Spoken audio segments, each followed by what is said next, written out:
Hello friends, welcome to Sweety Foodie channel. இன்றைக்கி நம்ம சேனலில் ரொம்ப டேஸ்டியான வாயில் வச்சதும் கரையக்கூடிய அல்வா ரெசிபி தான். அதுவும் 1 கப் ரவை இருந்தாலே போதுங்க. ரொம்ப டேஸ்டியான இந்த அல்வா நம்ம சுலபமாக ரெடி பண்ணிடலாம். இது பிகினர்ஸ் கூட நீங்கள் ட்ரை பண்ணிங்கன்னா கண்டிப்பாக ஃபெயிலியரே ஆகாதுங்க. கண்டிப்பாக நீங்கள் இதை ட்ரை பண்ணி பாருங்கள். வாங்க எப்படி பண்ணலான்னு வீடியோக்குள்ளே போய் பார்க்கலாம். இது பண்ணுறதுக்கு நான் 1 கப் ரவை எடுத்து 3 மணி நேரம் ஊற வச்சு எடுத்திருக்கேன். நீங்கள் 2 இல்லது 3 மணி நேரம் நல்லா ஊற வச்சு எடுத்துக்கோங்க. அப்போ தான் நல்லா நமக்கு அந்த பால் கிடைக்கும். இப்போ இதை நம்ம கையிலேயே நல்லா பிசைஞ்சு விட்டுறலாம். இந்த மாதிரி நல்லா பிசைஞ்சு எடுத்துக்கோங்க. இப்போ அதில் வர அந்த திப்பிலி எல்லாமே வேஸ்ட்டு தான் நமக்கு. இப்போ இதை நல்லா வடிகட்டி எடுத்துக்கலாம். இதுக்கு இந்த மாதிரி காட்டன் துணி வச்சு வடிகட்டிக்கோங்க. அப்போ தான் நமக்கு அந்த பால் முழுமையாக கிடைக்கும் நமக்கு. இந்த மாதிரி கொஞ்சம் கொஞ்சமாக விட்டு நல்லா பிழிஞ்சு எடுத்துக்கலாம்.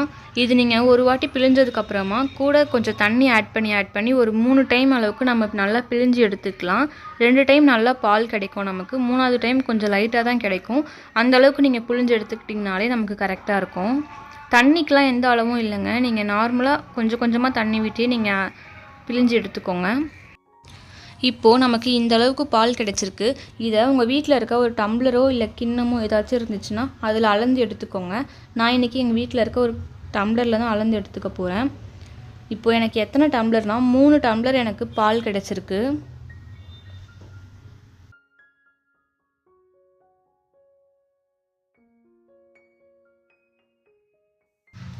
இப்போது ஒரு பேனில் நான் கொஞ்சமாக நெய் விட்டுக்கிறேன். நெய் நல்லா காஞ்சதும் அதில் நான் முந்திரி பருப்பு சேர்த்துக்கிறேன்.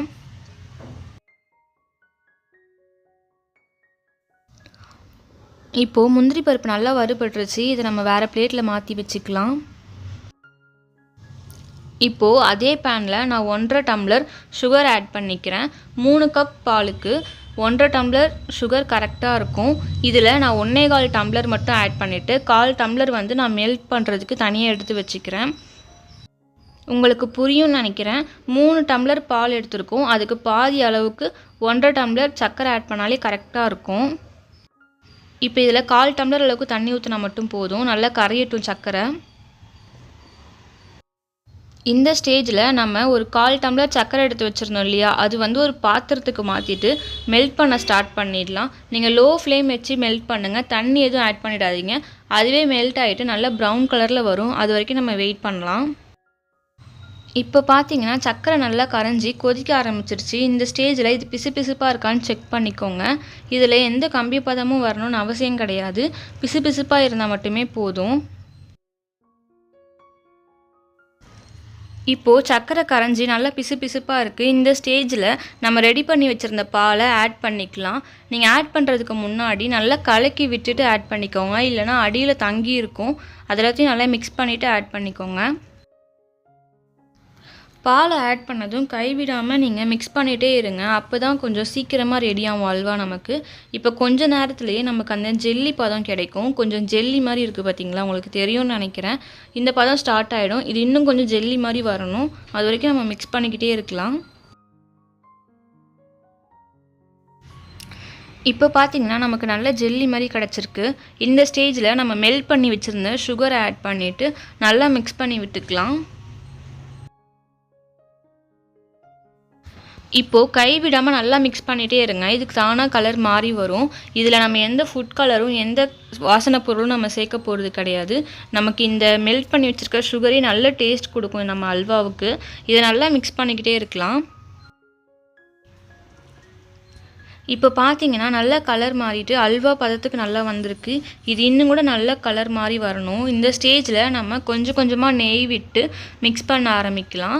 இப்போ நான் 1/4 டம்ளர் அளவுக்கு நெய் எடுத்திருக்கேன். உங்களுக்கு நிறைய நெய் தேவைப்படும். உங்களுக்கு நல்லா சொட்ட சொட்ட நெய் வேணும் அப்படின்னா நீங்கள் கொஞ்சம் 1 கப் அளவுக்கு கூட நீங்கள் நெய் எடுத்து ஆட் பண்ணிக்கோங்க.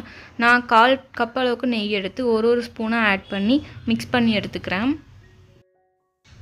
1 கப்பு ரவையில் நமக்கு 1/2 கிலோலேருந்து 3/4 கிலோ வரைக்கும் நமக்கு அல்வா கிடைக்கும் ஃப்ரெண்ட்ஸ். கண்டிப்பாக நீங்கள் வீட்டில் ட்ரை பண்ணி பாருங்கள். நல்லா டேஸ்டியாகவும் சுடவும் நம்ம நல்லா சாப்பிட்டு பார்க்கலாம். இது கடைகளில் வாங்குறதை விட வீட்டில் செய்கிறது ரொம்ப ஹெல்த்தியாக இருக்கும் ஃப்ரெண்ட்ஸ். நமக்கு இது ரொம்ப ஈஸியாக செஞ்சிடலாம் ஃப்ரெண்ட்ஸ். உங்களுக்கு ஏதாச்சும் டவுட் இருந்துச்சுன்னா கூட கமெண்ட் பாக்ஸில் கமெண்ட் பண்ணுங்கள். கண்டிப்பாக நான் உங்களுக்கு கிளியர் பண்ணுறேன். அது மட்டும் இல்லை, இது பிகினர்ஸ் கூட ரொம்ப ஈஸியாக பண்ணலாம். இதுக்கு நான் கேரண்டி. கண்டிப்பாக இதை நீங்கள் ட்ரை பண்ணி பாருங்கள் ஃப்ரெண்ட்ஸ். இப்போது நான் கொஞ்சம் நெய் ஆட் பண்ணிக்கிறேன். இதை நல்லா மிக்ஸ் பண்ணி விட்டுக்கலாம்.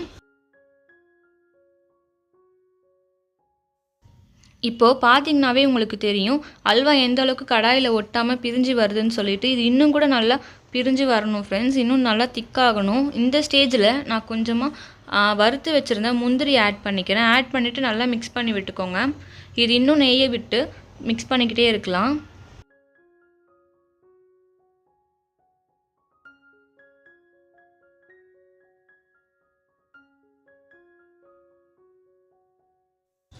இப்போ பார்த்தீங்கன்னா அல்வா எந்த அளவுக்கு கடாயில் ஒட்டாமல் பிரிஞ்சு வருதுன்னு பார்த்தீங்களா? நல்லா திக்காகவும் ஆகிட்டுருக்கு.